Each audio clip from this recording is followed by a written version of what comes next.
Good morning, ladies and gentlemen. Before we begin, please take a moment to turn off your cell phones to silent. For those of you who don't know me, my name is Lieutenant James Dumont.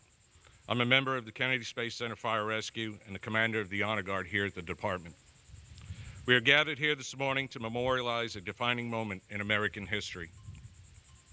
Each and every one of us has vivid memories of Tuesday, September 11th, 2001. Looking back on the life-changing events of that day and the days that followed evokes a variety of emotions within all of us.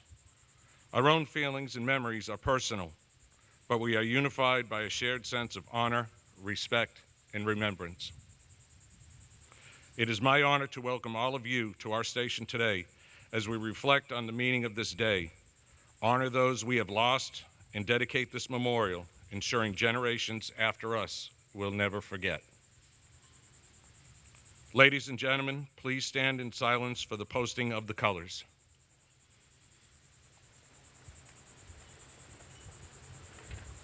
Detail, until hook.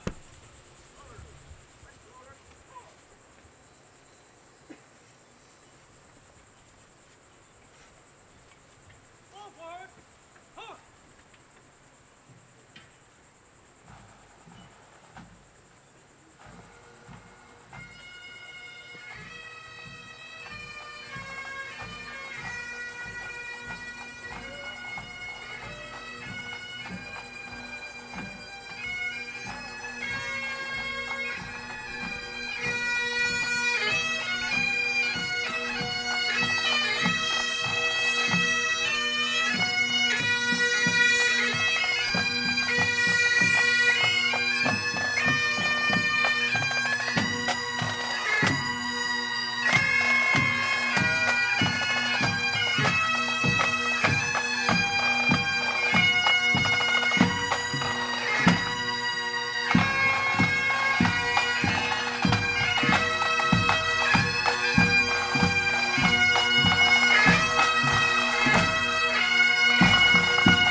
Detail, Eddie.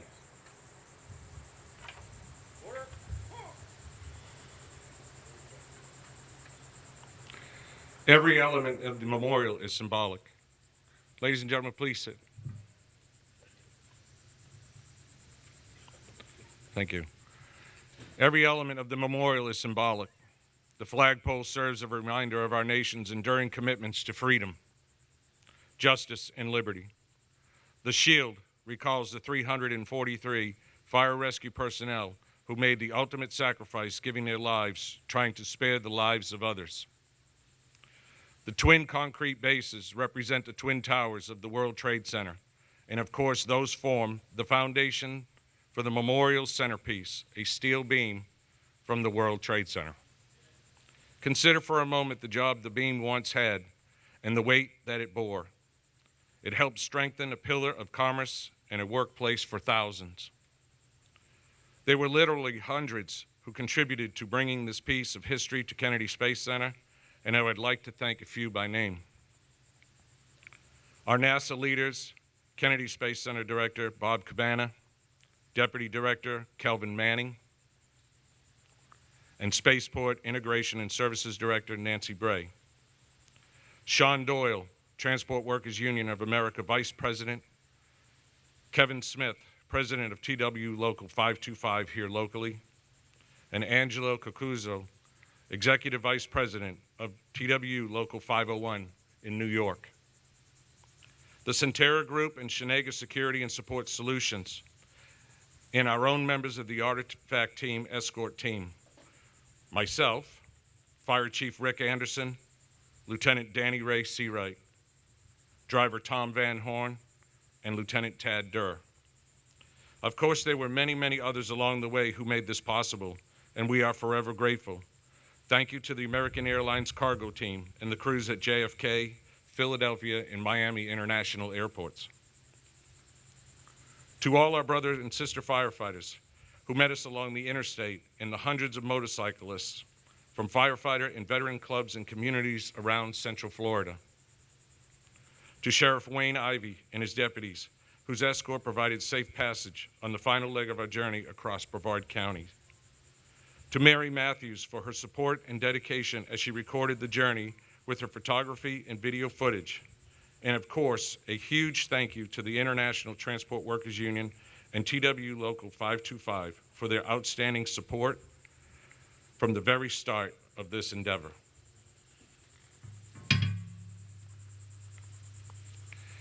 Thank you, all of you, for making this possible.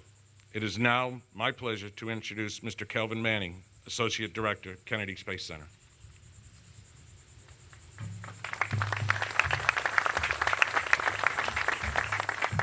Thanks, Jim.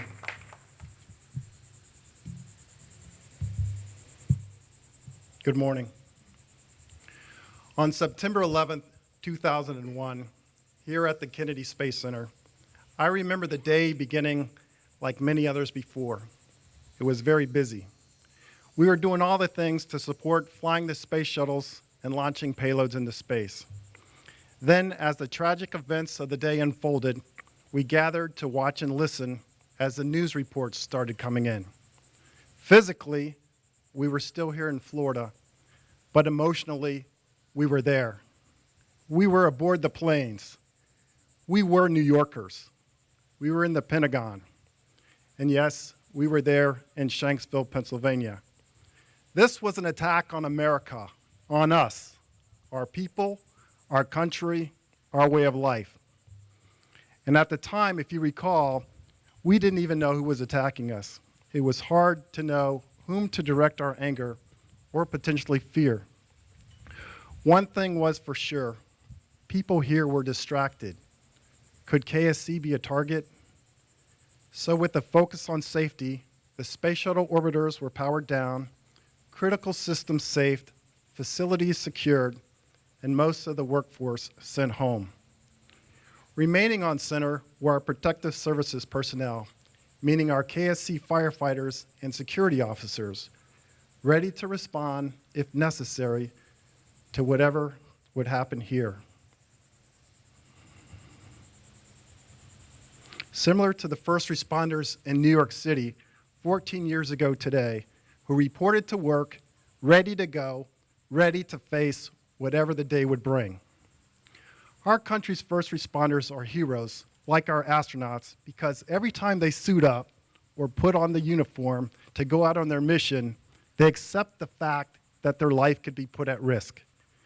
We now know that over 400 firefighters and law enforcement officers lost their lives in the World Trade Center complex, included in the nearly 3,000 people murdered in the 4 terrorist attacks. Today, we're humbled to have an I-beam from the World Trade Center and all that it represents here at KSC. It allows all of us to have a stronger, everlasting connection to the events of September 11, 2001. Images now engraved into our psyche. images of brave men, brave women, and brave children. Images of a day we will never forget. NASA Kennedy Space Center has always been a very special place and will be even more so after today's dedication. So I want to thank you for being here. And I also want to give a special thank you to all the men and women in uniform for what you do every day to protect us from harm and to keep us safe. Thank you very much.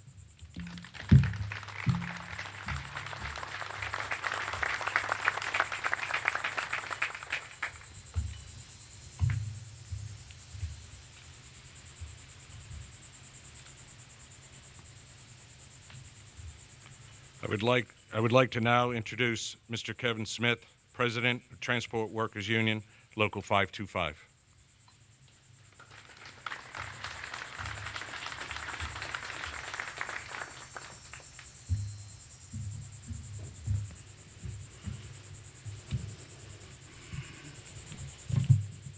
Good morning.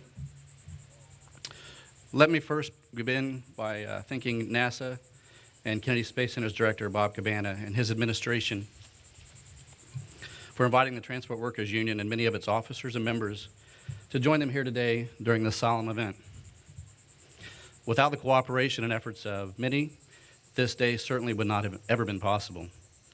I would also like to thank the executive officers of Transport Workers Union and all the other TW locals for their support during this entire process of obtaining and bringing this artifact to Kennedy Space Center. When we began the journey, we had no idea of the impact this artifact bringing to Florida would have on each of us. Our team, Chief Rick Anderson, Tom Van Horn, Jim Dumont, Tad Durr, Danny Seawright, Sean Doyle, and Angelo Cucuzzo returned home forever changed. Along the way, we witnessed those still in mourning and those who also used this as a chance to celebrate the lives of those who made the ultimate sacrifice on that fateful September day. 14 years ago, I stood in the break room of Complex 40 at Cape Canaveral Air Station, watching a small black and white television as those days of 9/11 unfolded, never realizing that 14 years later, I would be here addressing this crowd on a day like today. We're now going to memorialize the heroes of that terrible day, heroes like New York firefighter Captain Patrick Brown, who gave his life so that others may live.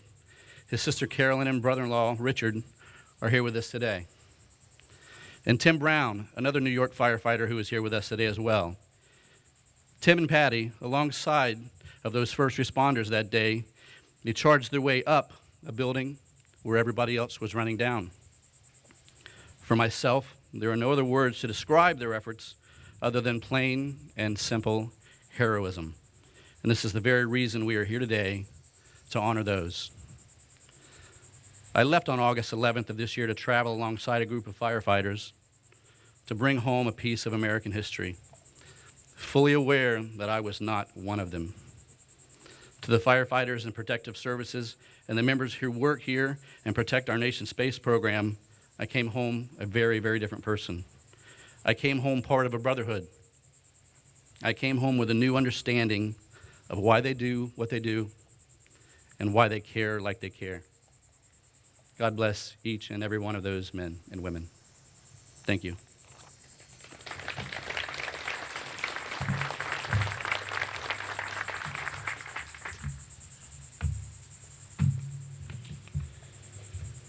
I would like to now announce the Honorable Wayne Ivey, Sheriff of Brevard County.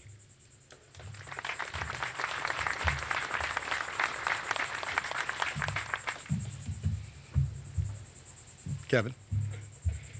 Good morning, everybody. I want to start and first thank everyone that was a part of making today happen.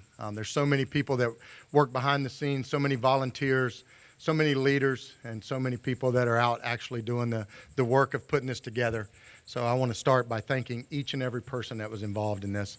When Kevin first called and asked us, could we do the escort for the artifact as it was being brought in, we said absolutely. I don't think any of us had an idea at that point just how big it was going to be as this thing started to unfold. I'm sitting on the front row and I'm listening to our other speakers, and I look at the front of the memorial that is here, and it says not only tears of hurt or pain, I can't read it over there, but tears of pride as well. You know, that's what this is about. This is about our pride as a nation. It's about never forgetting those that we've lost. It's about never forgetting those that ran toward danger that day, ran toward trying to help others, and made certain that they were doing their jobs. We lost heroes that day. We lost great men and women, American patriots, that put their lives on the line, not just said they were going to do it, but did it. And that day, as each one of us stood watching what was taking place, everyone remembers where it was. Everyone remembers exactly where they were standing at that time. We'll never forget that. I remember standing there that day watching all of our heroes, our law enforcement officers, our firefighters, as they were running into the building. There wasn't a look of, I don't know what to do. Every one of them knew what to do. Go save everyone they could. That's a hero. We stand here today because great heroes gave their lives that day. And it's our job to make sure that they're never forgotten as heroes. It is our job to make sure that decades and generations to come stand on the same platform we are today, recognizing our heroes. I remember that day thinking I was proud to be an American. I stand here before you today and I'm proud to be an American. I am proud and I love this country. And what I love about today is the volumes of people that turned out to say we love our heroes. No matter what's going on in the world around us right now, no matter what's going on in the country where some people have found it okay to target public safety officers, we stand here today and we remember those we lost. We remember those that said, I'm a hero and I'm going to go save somebody's life. That's our jobs. Our jobs is to never forget them. And I'm proud of each and every one of you that showed up today to make sure that their memory lives on forever. As I said at the beginning, everyone that had a part in bringing this great memorial to light, bringing it here, making it a part of our community, should be proud of themselves because they hold a part of history in remembering our heroes. Thank you for being here today.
Ladies and gentlemen, could I please have you stand in silence for the firefighter's last call?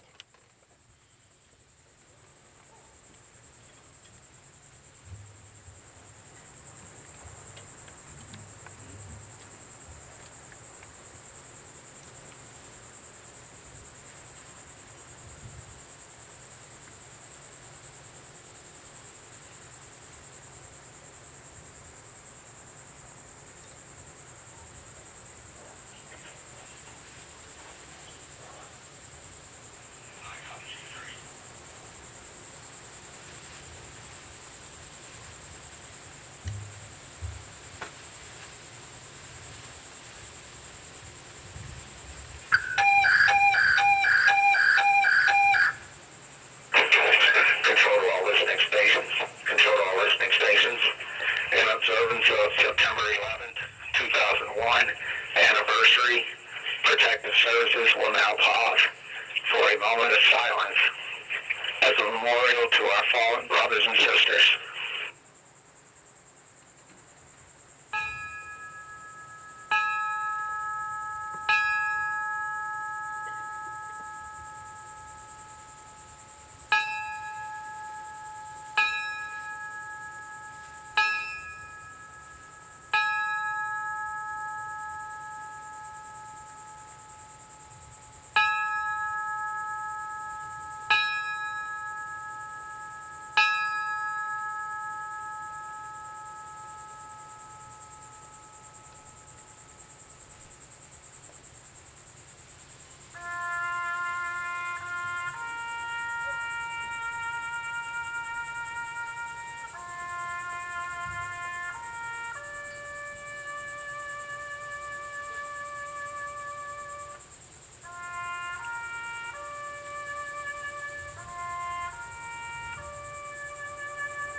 Uniform personnel. Hut and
Uniform personnel, peace and hoop.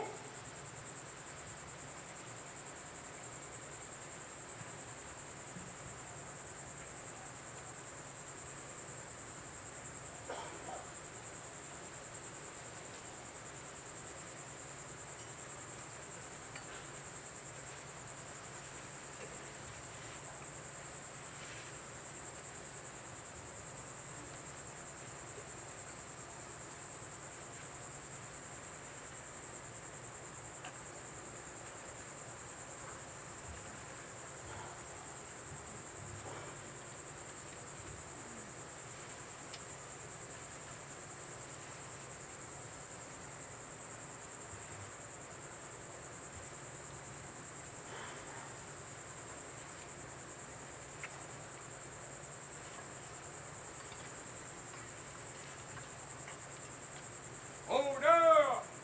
Hoop.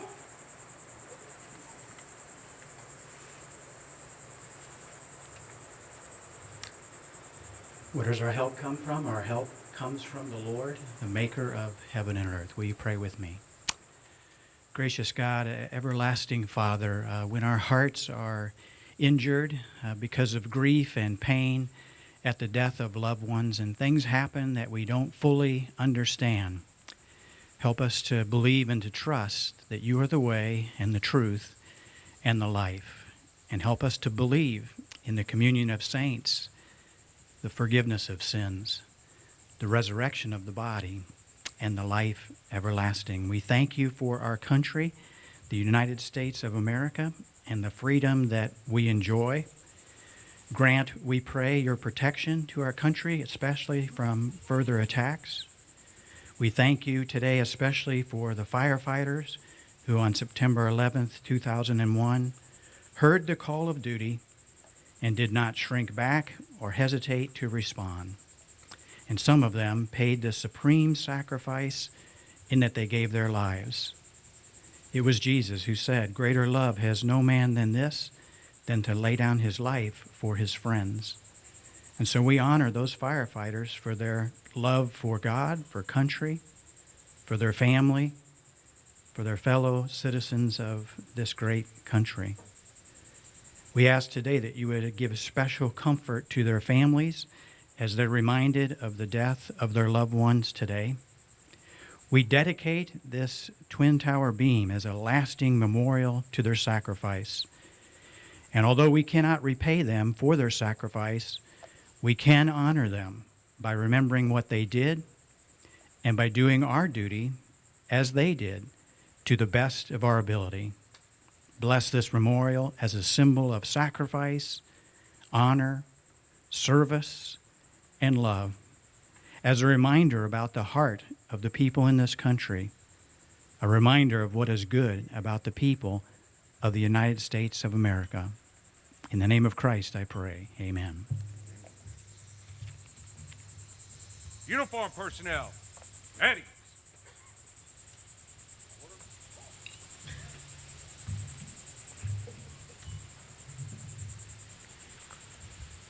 Ladies and gentlemen, you may be seated.